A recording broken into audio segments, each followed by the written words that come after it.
Welcome to the Hub Culture Studio. It's Davos 2022. Very pleased to see you, Niyanta Spelman. Thanks for coming along.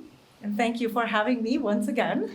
Founder, CEO, Rainforest Partnership. Now, the time is now. It feels like it's already been time for quite a long time that we need to be paying attention, supporting and rebuilding, if that's the right word, rainforests. But tell me about the urgency you see. So rainforests are so critical. They make up 3%, less than 3% of the surface area of our planet. And so disproportionately important, right? 50% of our biodiversity. They regulate our climate and our water cycle and so much more. In my lifetime, we've lost half of them. We don't know if the Amazon is close to the tipping point or not. But you know what? I'm an optimist.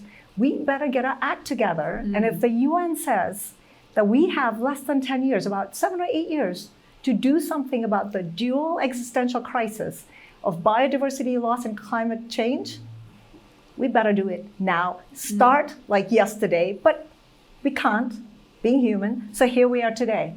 The time is now. So I think the thing that it's almost difficult to get one's head around is the fact that this is not a new technology, right? We don't have to invent this, right? They've been around for a few years, right? It's like, Web 1.0. Or beyond, or minus, earlier, right? So, our planet, nature, evolved and created this technology over millions of years, this natural technology, and we cannot forget it. As we're in Davos and we think about all the wonderful technology, Web 3.0, we talk about blockchain, wonderful tools that we need, but we cannot forget the natural technology of the rainforests themselves and what they do in making their own rain and the biodiversity they hold, and also the wisdom in the indigenous peoples who live there, who've actually understood over the years how to really harness some of the benefits and everything that the forest teaches for how to keep it alive. So the knowledge is absolutely there. I think one of the big issues is how we move the money to help, right? So we need $4 trillion a year until 2030, at least, in order to be moving to the poorer parts of the world from the richer parts of the world in order to achieve the Sustainable Development Goals. What signs do you see that money is going in the right direction? So there is a lot of money. There's been a lot of money that's been pledged over the years, and it's been spent as well. We have to start spending that money differently. There are studies that show that less than 3% of it actually gets to the ground. Right. So at Rainforest Partnership, the organization I run, we work directly with indigenous and local communities. But we also have a very integrated approach, a landscape approach. So you work directly with the guardians and the stakeholders of the forest, but you've got to work vertically with every level of government. You've got to work with conservation science and biodiversity and do that assessment and bring in conservation education. So we do all that. Right. But here's the thing.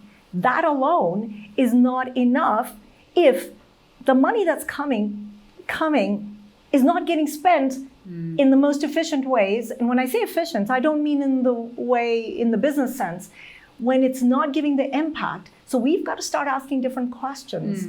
And we cannot wait. We're not in the 90s. We're not in the aughts. We're not in the teens. Okay. Right? So your one message for people watching this, the time is now. What do they need to do to protect the rainforest? Understand how you're connected to the rainforest. From the cell phone you carry, to the foods you buy in the grocery store, or to anything, whether it's your shampoo, your ice cream, or anything. It's got palm oil. Where's that coming from? When you eat your beef, what forest did it take out when your cell phone? What rare metal is in that phone that took out a tropical rainforest in Central Africa? We're all connected. So whether it's an individual or a corporate CEO or any person, we're all connected. And how do we start doing this differently? Okay, so it's be aware and make changes. And make different choices and make your governments and corporations make different choices. And hold them to account. All right, very clear from Niyanta Spelman. Thank you very much. Look forward to catching up with you next time. Thank you so much, Edie, and Hub Culture.